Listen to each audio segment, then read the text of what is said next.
तो मूवी के स्टार्टिंग में हमें 1 लाख साल पहले का सीन दिखाया जाता है, जहाँ पे एक लेडी और एक प्रोफेसर दो हाथी जैसे दिखने वाले क्रिएचर पर बैठ के एक स्टैचू के पास आके खड़े हो जाते हैं। फिर वो लड़की जल्दी से स्टैचू के ऊपर चढ़ती है और जो उसके सिर के ऊपर तलवार लगी हुई थी, वो लड़की उस तलवार को निकाल लेती है। लेकिन एक बड़ा सा विशाल ऑक्टोपस उन लोग के पीछे पड़ जाता है, जो कि उस तलवार की रक्षा कर रहा था। फिर वो दोनों वहाँ से जल्दी से भागते हैं, लेकिन उस क्रिएचर के हमले के वजह से उस लड़की के हाथ से वो तलवार छूट जाती है और एक छोटी सी रिंग में बदलकर पानी में गिर जाती है। इसके बाद सीन चेंज होता है और हम लोग 1 लाख साल बाद टोक्यो शहर को देखते हैं, जहाँ पे बहुत ही ज्यादा गर्मी पड़ रही थी और इस गर्मी के वजह से डोरेमोन और नोबिता बहुत ही ज्यादा परेशान हो रहे थे। लेकिन तभी डोरेमोन के पास डोरेमी का फोन आता है और वो कहती है कि रोबोट्स के फॉर्चून के अकॉर्डिंग ये वीक तुम्हारे पे बहुत ही ज्यादा भारी पड़ने वाला है और तुम बर्फ में जमकर मर भी सकते हो। पर इतनी ज्यादा गर्मी के वजह से डोरेमोन डोरेमी पे ध्यान नहीं देता और फोन काट देता है। इसके बाद गर्मी से बचने के लिए डोरेमोन के पास एक आइडिया आता है और वो नोबिता से कहता है कि क्यों ना हम एंटार्क्टिका चले। फिर वो दोनों एनीवेयर डोर की मदद से एंटार्क्टिका चले जाते हैं, जहाँ पे उन दोनों को एक बड़ा सा विशाल आइसबर्ग मिलता है और डोरेमोन उस आइस को खाने के लिए उस आइस को तोड़ने लग जाता है। तभी नोबिता डोरेमोन से एनीवेयर डोर मांगता है ताकि वो घर जाकर चेयर ला सके बैठने के लिए। पर इसके बाद डोरेमोन अपने पॉकेट में से एक गैजेट निकालता है जिससे वो बर्फ को कोई भी शेप में बना सकता था। फिर डोरेमोन अपने गैजेट की मदद से एक बर्फ का सोफा बनाता है। इसके बाद डोरेमोन अपने पॉकेट में से एक स्प्रे निकालकर उस सोफे पे छिड़कने लगता है ताकि वो सोफा सॉफ्ट हो जाए। फिर वो दोनों ठंडी ठंडी हवा और बर्फ का मजा लेते हैं। तभी नोबिता को एक आइडिया आता है और वो डोरेमोन से कहता है कि क्यों ना हम इस आइसबर्ग पे अम्यूजमेंट पार्क बनाएं, जिसमें सारी चीजें बर्फ की होगी। डोरेमोन भी इसके लिए मान जाता है। फिर वो दोनों गैजेट्स की मदद से एक बहुत ही बड़ा अम्यूजमेंट पार्क बनाते हैं और वो दोनों जियान, सुनियो और शिजुका को भी अम्यूजमेंट पार्क में इनवाइट करते हैं, जहाँ पे वो सारे लोग मिलकर खूब एंजॉय और फुल टाइम मस्ती करने लग जाते हैं। पर बर्फ वापस से सॉलिड स्टेट में आने लग जाती है और धीरे धीरे करके पिघलने लग जाती है और उसी वजह से उन लोग रोलर कोस्टर से नीचे गिरते हैं, पर डोरेमोन उन लोग को बचा लेता है। इसके बाद जियान और सुनियो नोबिता और डोरेमोन के ऊपर चिल्लाते हैं, कहते हैं कि तुमको इन सब चीजों का ध्यान रखना चाहिए था। इसके बाद डोरेमोन और नोबिता उन दोनों से माफी मांगते हैं, पर उसी वक्त नोबिता को एक जगह से आवाज आने लगती है। नोबिता उन लोग को वो चीज बताने ही वाला होता है, पर तभी वो लोग वहाँ से जा चुके थे। फिर हमारा नोबिता वहाँ पे जाके देखता है तो उसे वही रिंग मिलती है जो कि 1 लाख साल पहले पानी में गिर गई थी। फिर सारी बर्फ अपने सॉलिड स्टेट में आने लग जाती है और पिघलने लग जाती है। जैसे ही डोरेमोन को ये पता चलता है कि नोबिता उन लोग के पास नहीं है, डोरेमोन उसको बचाने जाता है, पर उसके सारे रास्ते ब्लॉक हो जाते हैं और नोबिता उन्हें एक टॉय कार पे बैठा हुआ मिलता है, जो कि अभी डूबा नहीं था, सही सलामत था।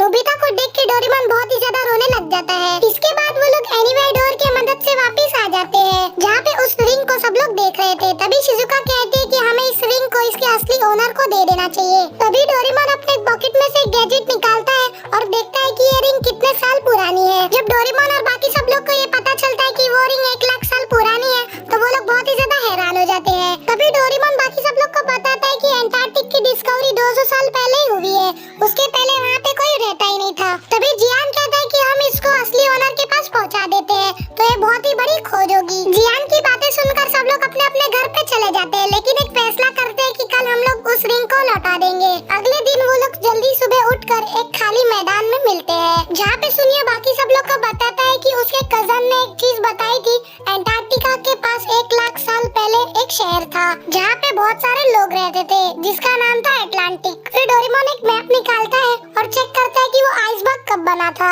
फिर वो लोग वहाँ पर एनीवेयर डोर के मदद से चले जाते हैं, लेकिन वहाँ जाने से पहले वो लोग गर्म कपड़े पहन लेते हैं, क्योंकि वहाँ पे रात थी और बहुत ही ज्यादा ठंडी थी। अब वो सब वहाँ का नजारा देख के बहुत ही ज्यादा हैरान हो जाते हैं। फिर डोरेमोन अपना एक गैजेट निकालता है जो कि रस्सी जैसा दिख रहा था और उसको रफ करने से जमीन के नीचे दबी हुई चीजों का रास्ता बताता है। साथ ही डोरेमोन ये भी बताता है कि इसको देर तक रफ करने से इसकी रीच भी बढ़ जाती है। इसके बाद वो लोग एक आवाज से चलने वाले गैजेट पर बैठकर वो लोग आगे चलने लगते हैं। फिर आगे वो रस्सी जैसे दिखने वाला गैजेट उन लोग को एक सिग्नल लेता है, क्योंकि नोबिता उसको बहुत ही ज्यादा देर से रफ कर रहा था। इसके बाद वो लोग ड्रिल मशीन में बैठकर नीचे होल बनाकर बहुत ही ज्यादा गहराई में जाते हैं, जहाँ पे हमें वही स्टैचू दिखता है जो कि मूवी के स्टार्टिंग में दिखाया गया था। इसके बाद वो लोग इस स्टैचू के अंदर जाने का रास्ता ढूंढने लग जाते हैं और तभी नोबिता देखता है कि ये स्टैचू तो और भी लंबा है और इसका आधा पोर्शन अभी भी बर्फ के नीचे जमा हुआ है और उसी पोर्शन में इस स्टैचू के अंदर जाने का रास्ता भी है। फिर इसके बाद वो लोग एक गैजेट का यूज करके इस स्टैचू के अंदर जाते हैं, जहाँ पे जियान को एक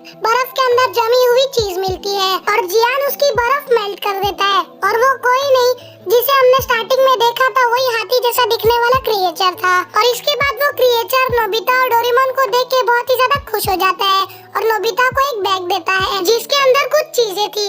लेकिन तभी सुनियो को वहाँ पर एक रास्ता दिखता है और वो रास्ता और भी नीचे जा रहा था। इसके बाद वो लोग नीचे जाते हैं और वहाँ पर देखते हैं कि एक और डोरेमोन बर्फ के अंदर जमा हुआ था, वो भी 1 लाख साल पहले। तो जियान उसकी भी बर्फ को मेल्ट कर देता है। तो वो लोग देखते हैं कि वो डोरेमोन तो पत्थर से बना हुआ है, पर तभी वो डोरेमोन जायंट पेंगुइन में बदल कर उन लोग पे हमला करने लग जाता है। डोरेमोन अपना एक गैजेट निकाल कर वापिस से उसको जमा देता है। फिर तभी वो लोग सोचने लगते हैं कि 1 लाख साल पहले ऐसा क्या हुआ था और क्या था। तभी नोबिता कहता है कि क्यों ना हम टाइम मशीन का यूज करके 1 लाख साल पहले जाए, पर तभी डोरेमोन कहता है कि मैं तो एनीवेयर डोर स्टार्टिंग के जगह पे ही भूल गया हूँ। तो उन्हें टाइम बेल्ट से काम चलाना पड़ता है, जो कि डोरेमोन के पास एक ही था। तो वो सब लोग नोबिता को पकड़ लेते हैं ताकि वो सब टाइम ट्रेवल कर सके। फिर वो लोग 1 लाख साल पहले आ जाते हैं, पर वो बैग वहीं पे छूट जाता है जो कि हाथी जैसे दिखने वाले क्रिएचर ने नोबिता को दिया था। और उनकी बेल्ट की बैटरी भी बहुत ही ज्यादा लो हो गई थी। तभी डोरेमोन कहता है कि मेरे पास स्पेयर बैटरीज है। अब वहाँ पे पहुँचते ही वो लोग वहाँ पे एक बड़ा सा शहर देखते हैं, पर वहाँ पे कोई नहीं था। तो वो लोग शहर को देखने के लिए बैम्बू कॉप्टर की मदद से उड़ने लगते हैं।